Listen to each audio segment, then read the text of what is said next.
রাজ্যের একমাত্র সরকারি হার্টের হাসপাতালে বিশ্বজোড়া নজির।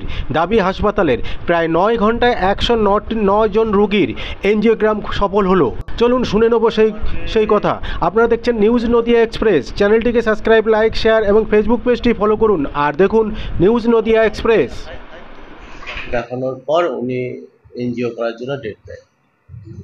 আমি শুক্রবার গতকাল 18 তারিখ ভর্তি হই এবং আমার ওই 3:45 সময় আমাকে ওটিতে নিয়ে যায় এবং এনজিওগ্রাম করা। সেটা ডক্টর চন্দন মিশ্রের পক্ষেই সম্ভব। উনি এত পেশেন্টকে এক জায়গায় করে এত পেশেন্টের সেবা উনি একদিনে দিলেন, সেটা খুবই আর কি প্রশংসনীয়। অবশ্যই খুশি, এবং এত পেশেন্ট নদিয়ার আশেপাশে অনেক ডিস্ট্রিক্ট থেকে এসে এই যে সেবা পেয়েছে তার জন্য কৃতজ্ঞ। মনোজ কুমার বিশ্বাস। চায়না মন্ডল। আপনার কার চিকিৎসা হয়েছে এখানে? আমার ননদের। কি হয়েছে? হার্টের প্রবলেম। হার্টের এনজিও প্লাস্টিক না কি? এনজিওগ্রাম হচ্ছে। হ্যাঁ, এনজিওগ্রাম। কোন ডাক্তারবাবু বলে জানেন? চন্দন মিশ্র। সরকারি হাসপাতালে একই দিনে এত মানুষের এনজিওগ্রাম করলো। হ্যাঁ। এই চিকিৎসা পেয়ে কতটা খুশি আপনারা? আমরা খুবই খুশি। 105 জনের এনজিওগ্রাম করেছে একদিনে। সেক্ষেত্রে দিনের পর দিন তারিখ দিত আগে। সেক্ষেত্রে চিকিৎসা দ্রুত হওয়াতে মানুষের খুবই সুবিধা হয়েছে। মানুষের তো কোনো অসুবিধা নেই। আপনার রোগী কেমন আছে? আমার রোগী সুস্থ। ডাক্তারবাবু এসেছিলেন? হ্যাঁ, ডাক্তারবাবু এসেছিলেন, দেখে গেছে। কোনো অসুবিধা নেই এখনো। কি নাম আপনার পেশেন্টের? পূর্ণিমা ঘোষ। আপনার নাম? চায়না মন্ডল। আমার ননদের। কি নামটা? জুনু দাস। এই যে সরকারি হাসপাতালে, গান্ধী মেমোরিয়াল হাসপাতাল, হার্টের হাসপাতাল, এখানে এই যে স্বল্প পরিকাঠামোর মধ্যে কি চিকিৎসা হয়েছে আপনার? ওনার হার্টের চিকিৎসা হচ্ছে। ওনার শ্বাসকষ্ট হচ্ছিল, সেইটাই প্রবলেম ধরা পড়েছিল, তাই একটু চিকিৎসা হয়েছে। উনি রিপোর্টে ভালো। কোন ডাক্তারবাবু করলেন? চন্দন মিশ্র। এই সরকারি হাসপাতালে পেলেন চিকিৎসা? খুশি? হ্যাঁ, নিশ্চয়ই খুশি। টাকা পয়সা লেগেছে কিছু? না, টাকা পয়সা লাগেনি। স্বাস্থ্যসাথী কার্ড লেগেছিল? লেগেছিল। কি নাম আপনার? সোনালী বিশ্বাস। সুপারিনটেন্ডেন্ট স্যার আগেই বলেছেন যে স্পেশাল ড্রাইভটা আমার ছিল প্ল্যান, কিন্তু এক্সিকিউট করার মূল হোতা কিন্তু আমাদের সুপারিনটেন্ডেন্ট স্যার। উনি আমাকে যদি সাহস না দিতেন এগিয়ে যাওয়ার, এতগুলো বেড পাওয়া, আপনি একটা বুঝতে পারছেন, সরকারি হাসপাতালে 109টা পেশেন্ট, 109টা না 114টা ভর্তি হয়েছে, 5টা 2টো ক্যান্সেল হয়েছে ক্রিয়েটিনিন বেশির জন্য, আর 3টে সেরোলজি ছিল না, আমরা সোমবার করব। 115টা পেশেন্ট একটা সরকারি হাসপাতালে ভর্তি করা চারটিখানি কথা না।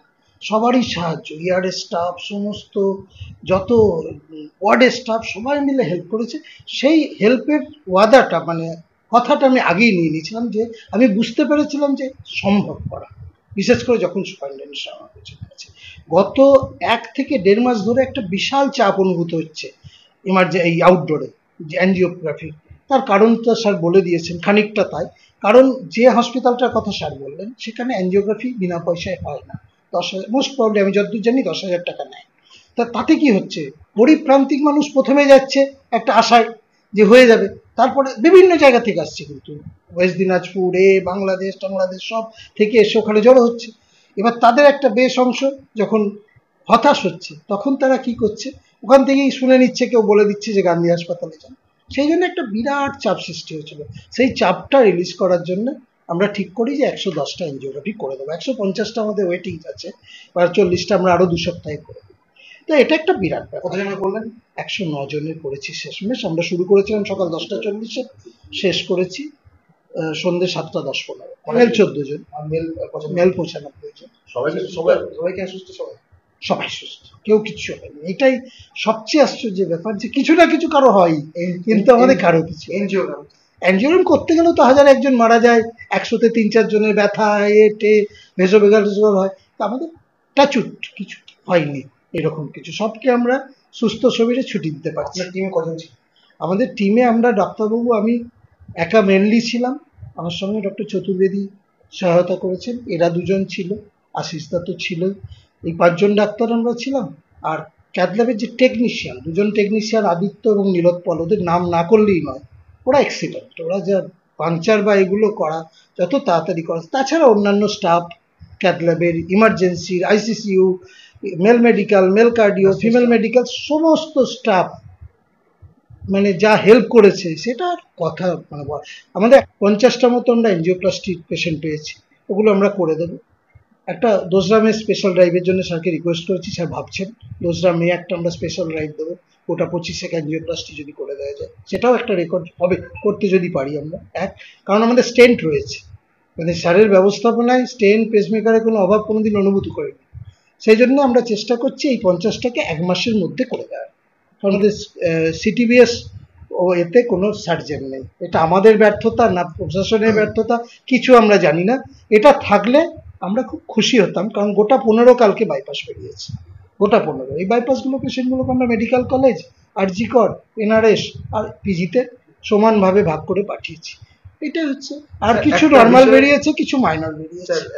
উচিত মানে একটু বিশ্বে তুমি কোথাও খুঁজে পাবে না, নেটে বিশ্বে কোথাও খুঁজে পাবে না, কেউ করতে পারে নাকি, কারো সাহস হয় বলো তুমি? এটা আমাদের প্রেশারের জন্য স্যার বললো, রিকোয়েস্ট করলো যে এত প্রেশার কি করবে, এত তো হবে না। আমরা এখানে নজির বলতে পারি, নজির মানে নজিরের চেয়েও নজির, যদি বিরলের থেকে বিরলতম যদি কিছু থাকে রাজ্যে না দেশে, দেশের এতেও তুমি খুঁজে ওয়ার্ল্ডে খুঁজে নিও। পরিষেবা তলানিতে এই কথাটা আমি ঠিক মানতে পারছি না, কারণ পরিষেবা এই ইনফ্রাস্ট্রাকচারে আমাদের এখানে যতটা দেওয়া সম্ভব ততটা কিন্তু রেগুলারই দিয়ে যাচ্ছে। রেগুলার আমাদের angiography, angioplasty, pacemaker, temporary pacemaker, এগুলো সবই হয় রেগুলার বেসিসে, হয়তো হাইলাইটেড হয় না, কিন্তু রিসেন্টলি এত চাপ পড়ে যাচ্ছিল। চাপটা পড়ার একটা কারণ হলো মেইনলি এইমস থেকে প্রচুর পরিমাণে অ্যাঞ্জিওগ্রাফি, স্টেন বা পেসমেকারের পেশেন্ট এবং আরও কাছাকাছি কয়েকটা প্রাইভেট জায়গার থেকে আমাদের এইখানটায় রেফার হয়ে আসার জন্য এত পেশেন্ট লোড হয়ে গেছিল। লাস্টে আমি চন্দনকে বললাম কি করা যায়।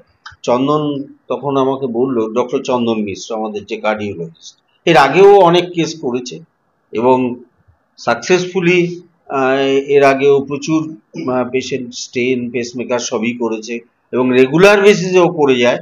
এবার যখন দেখা গেল যে একটা বিরাট ক্রাইসিস হচ্ছে, বাইরের এত চাপ, এত চাপ, সেটা সামাল দিতে গেলে একটাই উপায় আছে, একটা স্পেশাল ড্রাইভ নেওয়া। সেই হিসাবে চন্দন প্ল্যান ট্যান করে দেখলো যে ওর আউটডোরে প্রায় 150 ওয়েটিং পেশেন্ট রয়েছে, মেল ফিমেল মিলে। তখন ও বললো, দাদা এখন তো আর উপায় নেই, এখন আমাদের একটাই উপায় আছে, একটা স্পেশাল ড্রাইভ নিয়ে এই এটাকে ওভারকাম করা। সেই জন্যই খুব ক্রাইসিসের মুমেন্টে সবাইকে, আমার হাসপাতালের সমস্ত স্টাফ, নার্সিং ম্যাডাম, নার্সিং ইনেস ম্যাডাম রয়েছেন, তারপর ইমার্জেন্সি সিস্টার ইনচার্জ বিশেষ করে যেভাবে অ্যারেঞ্জমেন্ট করেছে, কারণ 109টা পেশেন্ট, তার সঙ্গে আরো 2-3টে করে পেশেন্ট পার্টি, টোটাল কত লোক আসছে সব ট্যাক্টফুলি ম্যানেজ করে নিয়ে যেভাবে ভর্তি করে, আর যে ক্যাথল্যাবের টিম ওয়ার্ক আমাদের হাউস স্টাফরা রয়েছে, ওরা প্রত্যেকে, হাসপাতালের প্রত্যেকটা স্টাফ যেভাবে সহযোগিতা করেছে, সত্যি ভাবা যায় না। কারণ এটা একটা সর্বকালের রেকর্ড আমাদের গান্ধী হাসপাতালের তথা মানে ওয়েস্ট বেঙ্গলের উপর। হ্যাঁ, প্রত্যেকটা স্বাস্থ্যসাথী কার্ডে এবং ফ্রিতে, মানে 0 ব্যালেন্সে। বাইরে স্টেন করতে গেলে প্রায় 20-25 হাজার টাকা ব্যয় হবে এনজিওতে, 15 থেকে 25 টাকা ভ্যারি করে। আর স্টেন বসাতে গেলে 1 লাখ 1.5 লাখ, সেটা আমরা টোটাল ফ্রিতে ওষুধ, এনজিও, সমস্ত কিছু টোটাল ফ্রিতেই পরিষেবা দেওয়া।